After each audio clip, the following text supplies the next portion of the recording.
Hai, baik lagi bareng gue Raib di konten BF Bahas Film.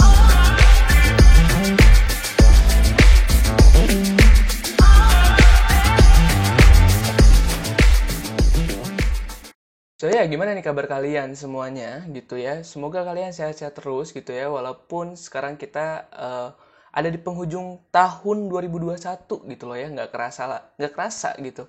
Dimana semua pandemi, corona, PPKM, dan dan sebagainya lah ya yang kemarin kita lewatin gitu. Sekarang udah hampir kita mau masuk ke tahun 2022 gitu ya. Tanpa berlama-lama lagi, tanpa bacot-bacotan lagi nih ya, gue akan langsung ke BF-nya, bahas film. Jadi di BF kali ini, gue akan membahas sebuah film yang menarik gitu untuk gue bahas. Tapi, ya ada tapinya gitu. Tapinya apa ya? Nanti gue akan bahas gitu loh. Sebelumnya, gue udah lama banget gak upload nggak upload konten BF gitu loh ya, karena kemarin-kemarin gue nggak ada waktu gitu loh untuk nonton film baru gitu yang menurut gue ini layak gitu untuk bisa gue rekomendasiin ke kalian gitu untuk kalian tonton. So, for your information gitu loh ya, gue tahu film ini itu tuh sebenarnya gue nyari gitu, maksudnya bukan gue nyari, jadi gue lagi nyari nih film yang gue pengen tonton gitu, dan film ini mempunyai poster yang menarik gitu yang untuk gue tonton gitu, kayak ini bentar, ini film apa gitu loh ya. Jadi filmnya adalah judulnya A Girl and a Guy gitu loh ya. Ini film tahun 2021, film ya masih anget banget ini film.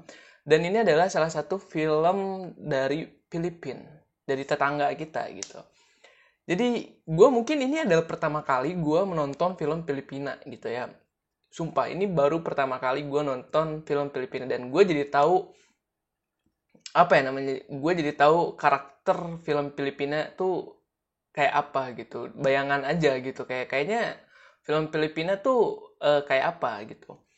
Nah, jadi film ini tuh tayang di Netflix, dan diperankan oleh yang namanya Alexa Miro gitu ya, dan Rob Gomez gitu. Jadi Alexa Miro ini berperan sebagai Fiona gitu ya, dan Rob Gomez ini tuh berperan sebagai Ralph gitu. Nah, kenapa gue sounding duluan dua aktor ini? Karena si Alexa Miro dan Rob Gomez ini tuh adalah pemeran utamanya gitu. Nah, film ini mempunyai cerita yang menurut gue cukup unik gitu. Cukup uniknya adalah di mana film ini menceritakan dua point of view yang berbeda gitu. Jadi film ini menceritakan atau memperlihatkan dua pandangan dari dua orang ini gitu, yang namanya Fiona dan si Ralph gitu. Tapi dua orang ini mempunyai kesamaan dalam background ceritanya gitu. Dimana si Fiona dan si Ralph ini adalah sama-sama dua orang yang baru aja diputusin dan harus melanjutkan hidupnya gitu, dan harus move on lah kasarnya. Nah, film ini memperlihatkan bagaimana kedua orang ini itu tuh untuk mendapatkan jati dirinya dengan bertahan hidup dan meneruskan hidup, menggapai mimpinya masing-masing, dan move on dari pasangannya yang sebelumnya gitu. Nah, point of view Fiona dan Ralph ini tuh sangat apa ya namanya, sangat berbeda lah gitu ya dari segi alur ceritanya gitu. Nah, tapi mereka mempunyai kesamaan gitu, yang dimana mereka sama-sama apa ya, sama-sama meraih mimpinya gitu, sama-sama mengembangkan dirinya gitu, dan mencari sesuatu hal yang sebenarnya ya itu yang mereka pengen gitu, yang mereka cari gitu loh. Nah, film ini tuh diproduksi oleh namanya Eric Mati, seorang direkturnya namanya Eric Mati. Dan kalau gue bisa bahas dari segi cerita, film ini tuh menurut gue dari segi premisnya sebenarnya kan ini, kalau gue bisa apa ya namanya tuh, bisa bisa lihat dan gue bisa cari dan gue bisa pahamin gitu, bahwa premis dalam film ini adalah tentang bagaimana seorang cewek dan seorang cowok gitu ya, yang mencari arah hidupnya dan arah hubungannya setelah ia menerima menerima sakitnya putus cinta gitu loh ya. Jadi yang sama-sama mencari arah tujuan hidupnya lah gitu loh. Premisnya tuh cuma segitu doang gitu. Nah, makanya di cerita ini karena mereka menunjukkan dua point of view yang berbeda, dari segi alurnya menurut gue ini agak sedikit berantakan gitu. Menurut gue setelah gue tonton, karena gue cukup kebingungan gitu untuk untuk mencerna alur ceritanya gitu, alur filmnya gitu. Karena di film ini tuh terdapat banyak scene yang dimana itu tuh kayak cut to mixing gitu, continuity scene gitu, tapi menggunakan eh, menggunakan visual yang berbeda gitu. Jadi kayak misalkan satu dialog scene yang sama tapi dengan dua visual scene yang beda. Ngerti nggak sih lu? Kalau nggak ngerti, kalian emang harus tonton gitu. Ketika kalian nonton, kalian pasti tahu lah dan paham apa maksud gua yang dinamakan dengan cut mixing gitu. Nah, terus di film ini juga gue agak kaget gitu. Agak kagetnya kenapa? Karena film ini tuh menurut gue menjadikan salah satu film yang berani banget sih gitu dalam menunjukkan adegan-adegan sensualnya gitu. Karena di sini juga sedikit menyentil tentang kehidupan seks dari si Fiona dan si Raf ini gitu loh. Jadi dimana peran seks itu tuh sebenarnya penting gitu untuk setiap individu gitu loh. Untuk setiap manusia emang sebenarnya seks ini tuh penting. Yang dimana ada satu pesan gitu yang gua bisa dapetin dari film ini, yang dimana ketika kita belum dewasa gitu loh ya, intimate gitu loh, dan perasaan itu tuh akan lebih dulu gitu, akan mendahului sebelum seks gitu. Jadi ketika kita mau seks dengan seseorang gitu, kita harus punya intimate dan punya perasaan dulu gitu, baru kita bisa melakukan seks gitu. Tapi ketika kita dewasa, bertambah umur, yang dimana kita sadar bahwa seks itu penting, nah ketika kita dewasa tuh justru seks tuh lebih mendahului dari intimate dan perasaan. Jadi ketika kita seks barulah kita tumbuh perasaan dan tumbuh intimate gitu.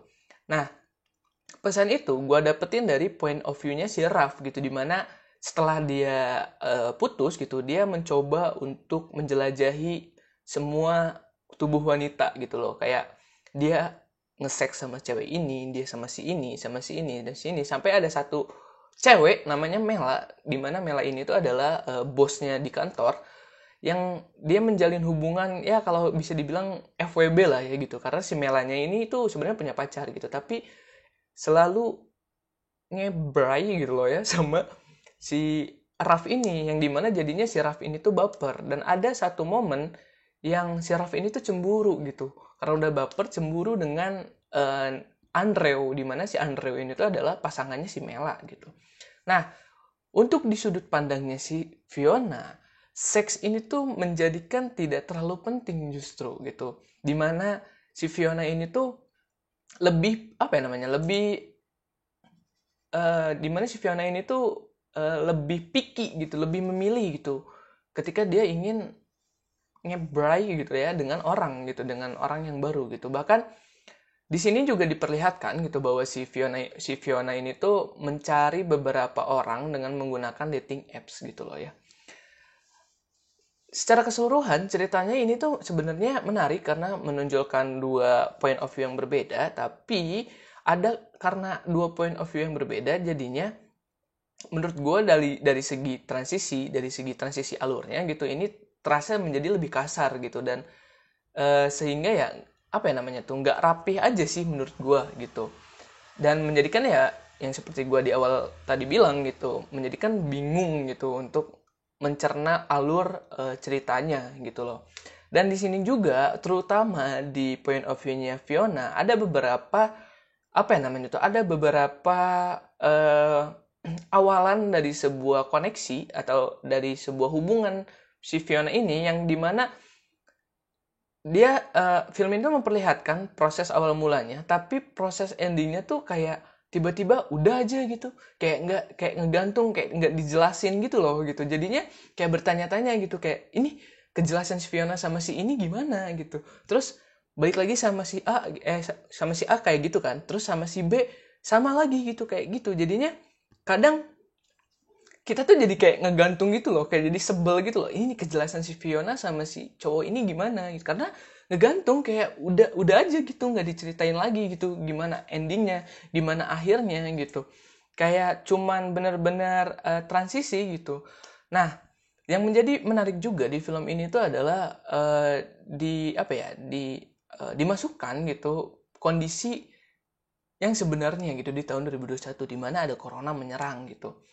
Nah, sampai akhirnya gitu si Raf dan si Fiona ini tuh bertemu lah gitu loh ya, bertemu, saling berkomunikasi via dating apps gitu loh. Nah, untuk lebih jelasnya, untuk lebih detailnya gambarannya gimana, lu harus nonton sih film ini gitu. Dan di film ini yang gue suka adalah ini apa namanya, backsoundnya gitu, entah kenapa backsoundnya enak-enak banget, dari lagunya, dari apa namanya tuh, dari ketika ada suasana tegangnya, menurut gue suka banget sama backsoundnya gitu. Nah, dan di film ini juga seperti gue tadi barusan pernah bilang gitu loh, bahwa film ini tuh berani banget guys, berani banget, ini film gila banget, berani banget. Makanya attention apa namanya, standing applause gitu loh ya, untuk si pemerannya ini, si Alexa Miro ini gitu. Karena gila sih, Alexa Miro berani banget sih menurut gue ya. Gue kaget aja sih ketika nonton ini, kayak wow gitu. Dia berani untuk bisa gila gitu kan. Ya di film ini gitu. Dan dia harus berperan dengan beberapa pasangan pria gitu, yang itu pria-pria itu menang banyak gitu. Karena bisa bisa berhubungan intim gitu kan dengan si Alexa Miro ini, yang dimana cakep banget guys. Lu harus lihat gitu, si pemerannya itu sekilas sih kayak mirip Vanessa Priscilia gitu, kayak pemeran Milea gitu ya, kalau menurut gue bilang gitu. Nah, terus yang gue bisa bahas lagi di film ini adalah selain cerita gitu, selain tadi backsoundnya, para pemerannya gitu, dari actingnya, yang bisa gue bilang, gue bisa bahas juga dari segi editingnya gitu. Di film ini ada satu hal yang menarik dari segi editing, di mana editing di sini ada beberapa scene yang menggunakan visual effect kayak animasi-animasi gitu loh. Ini keren sih menurut gue. Jadi kayak misalkan animasi di mana peralihan, bukan peralihan, kayak penggambaran bahwa kota ini tuh dulunya rame gitu. Nggak, sorry, tiba-tiba ya gue lagi emang lagi sakit tenggorokan, tapi whatever gitu kan, kalian gak peduli juga, so kita lanjut. Jadi dimana editingnya ini menggambarkan bahwa dimana keadaan salah satu kota, keadaan kota di Filipina gitu loh ya, yang dimana tadinya rame karena corona jadi sepi. Nah, penggambarannya itu digambarkan dengan animasi gitu, dengan visual effect dari segi editingnya, dan menurut gua itu bagus banget. Itu menjadi plus apa ya, poin plus lah gitu di film ini. Dan tapi visual effect yang digunain itu tuh nggak cuma sekali, tapi beberapa kali di beberapa scene juga gitu. Dan ini tuh menjadi apa ya, menyuguhkan suasana hal yang baru lah gitu di film ini, kayak kayak ya jadi lebih menarik gitu. Seperti di awal gue bilang gitu, gue tertarik nonton film ini tuh karena posternya. Jadi visual design dari film ini, dari segi posternya, visual efeknya, terus ada beberapa gambar juga yang di apa ya namanya tuh, karena si Raf ini tuh kayak hobi gambar gitu loh guys. Nah jadi, nah gambarnya itu juga bagus banget. Jadi menurut gue visual desainnya dari film A Girl and a Guy ini menurut gue bagus banget, cakep banget. Dari segi editingnya juga bagus banget gitu. Dari color gradingnya juga bagus banget. Yang sangat disayangkan ya itu dia gitu. Ada beberapa plot dari alur ceritanya yang menurut gue seakan dipaksakan, yang jatuhnya jadi berantakan gitu. Ya karena bikin gue bingung aja gitu. Cuman kalau kalau gue balik lagi ngomongin ceritanya, gue agak cukup kurang nangkep sih isi pesannya tuh apa gitu, yang sebenarnya pengen disampaikan, sampean lagi sampean sampein gitu dari film ini gitu loh. Gue agak kurang nangkep sih. Cuman ya tadi aja sih ada salah satu pesan yang gue tangkep gitu loh, bahwa dimana ketika sebelum dewasa intimate dan perasaan itu mendahului seks, tapi setelah kita dewasa, seks itu mendahului intimate dan perasaan. Kayak gitu aja. So, trailernya kayak gimana? Mungkin nanti gue akan seperti biasa, gue akan kasih tunjuk ke kalian gitu loh ya. Karena di film ini juga banyak lah gitu adegan-adegan yang kita sukain. Film ini warning banget 21 tahun ke atas karena seperti gue bilang, film ini sangat berani gitu ya. Filmnya ada gitu loh, banyak banyak gitu, gitu. Banyak adegan-adegan gitu. Ya guys, mungkin segitu aja nih di BF kali ini dari film A Girl and a Guy gitu. Gue harap sih kalian bisa nonton film ini karena film ini tuh adalah film yang fresh lah gitu. Bisa gue bilang gitu.